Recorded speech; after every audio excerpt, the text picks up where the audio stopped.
Hello everyone. Welcome to Health for You by UBE Media. My name is Dr. Pranav Kumar. I am an orthopedic surgeon and I mostly do spine surgeries. I've been trained in England for spine surgeries, and probably I am the only person in Indore who has been trained by neurosurgeons. Otherwise, normally orthopedicians are trained by the orthopedicians and the neurosurgeons by the neurosurgeons. There are lots of topics where there is lots of confusion as far as spine is concerned. Today, I would be talking about degenerative disc disease. So, you need to understand what a degenerative disc disease is. If you understand degeneration, you most of us have had knee problems or hip problems or spine problems, but we don't understand that our body degenerates as it ages, and beyond certain age it starts degeneration. I've seen people who are young, who are involved in desk jobs, getting back pain as early as 20 years of age, and that's because of the wear and tear in the back, and it's mainly the disc which is wearing and tearing. So what happens is you have the disc which gets dehydrated, so the water content of the disc is decreased. So if you look at a disc, any disc is something like this. So any disc is a shape of a disc. So if you have a disc here, there will be a gel here which is been protected by the covering, which is called as annulus. So you have a nucleus pulposus which is in the center, which is basically like a jelly thing, and then you have the annulus fibrosus which is protecting this. So if you talk about the disc, this is how it looks normally. So if you see, there is a space between the two vertebra, and then you have this disc kind of thing which is called the intervertebral disc. And if you see, behind are the nerve roots. So if anything happens to this, the space between the vertebra will decrease and gradually it will start compressing the nerve roots. So if you see, if you go and see, this is what a completely degenerated disc looks like, and this is what a healthy disc looks like. So if you see, the height is decreased, there is bone formation in the front, there is disc which is coming and pressing on the nerve roots, and the whole shape of the disc is gone for a toss. In between is this stage where you have slight amount of decrease in height, slight amount of pressure, but then it ends up having this. So we need to treat this before we reach this. Talking about symptoms is mainly back pain, and we need to understand that back pain, any spine problem, the pain is of mainly two types. One is the back pain, which is mainly because of the problem with the biomechanics of the spine. If you understand the spine, there are curves in the spine which helps the body to be erect and help us walk. Over a period of time, because of wear and tear, the spine curves and the biomechanics gets altered, and this is the starting point of all the problems, because we don't, and this happens, the reason for this is we are not using our back the way we should be using. There was a study published by Nachmason way back in 1970s where they saw the pressure on the disc when somebody is sitting or somebody is standing. So what they saw is, when a person is lying down, suppose if it is X amount of pressure, it will be 4x when somebody is bending forward and trying to lift a weight.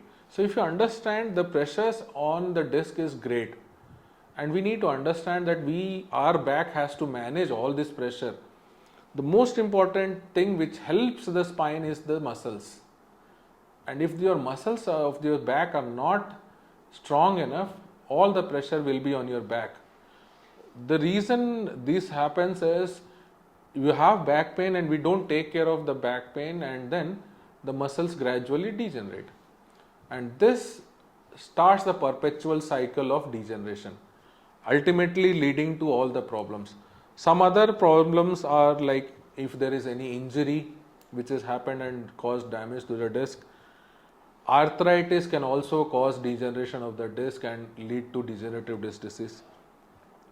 Osteoporosis, because of the weakness of the bones, the vertebra which is around the disc, will also cause the problems later on. obesity, because you are putting so much weight on that disc and you are putting more pressure on the disc if your body weight is too high. Smoking is also seen to increase the degeneration.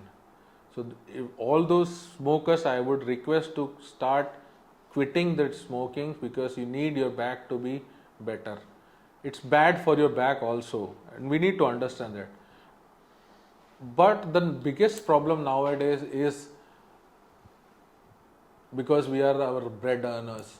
When we are going to earn our bread, and most of us sit for long, arduous hours doing our desk job and working day in and day out. And that's the time we need to understand that this itself can cause degeneration. The problem with this is we can't avoid it. We need to work, we need to do our job. But there are ways to mitigate the effects of it. If you can change the way you are sitting, if you can change the way you are doing your daily activities, it will help you a lot and prevent your disc degeneration, and subsequently prevent your problems later on. Treatment, the most important thing in this to prevent disc degeneration is self-care. How you are sitting, how you are doing, if you are involved in a desk job, if you are bending forward, sitting in the same place for more than half an hour, if you're not moving around too much,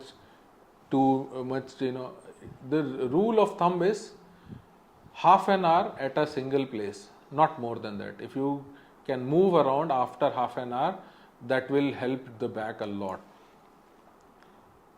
Physical exercises, there are the problem with exercises is we don't understand that exercises for back are different. There are certain kind of exercises which help each group of muscles. We need to understand that, and we need to do those for our back. Most of us go to the gym and pull weight and do all those things, but that's not the way we can strengthen your back. The way of strengthening your back, and most of the times, take it from me, they harm your back more than helping your back, because we are not trained to do it. We don't do it properly, and if you don't do it properly, it's going to harm you a lot. I am not against the gym enthusiasts, but anything has to be under limits and anything has to be scientifically based. Then only it's going to give you advantages. If you talk about physical therapy, exercises, heat or cold, whatever helps you can be done. There are certain centers like us, we do injections for the back pain, we do injections for relieving the pain of the nerves, we do injections for relieving the pain of the muscles, and then it can help you a lot. But the bottom line is still you need to change the biomechanics of your spine. Only then you will get back to your normal things. And of course, if you don't improve with all those conservative treatments, you need to go and have an operation if need be. Hope you have gained from the videos. For more such educative videos, like, share and subscribe to our channel.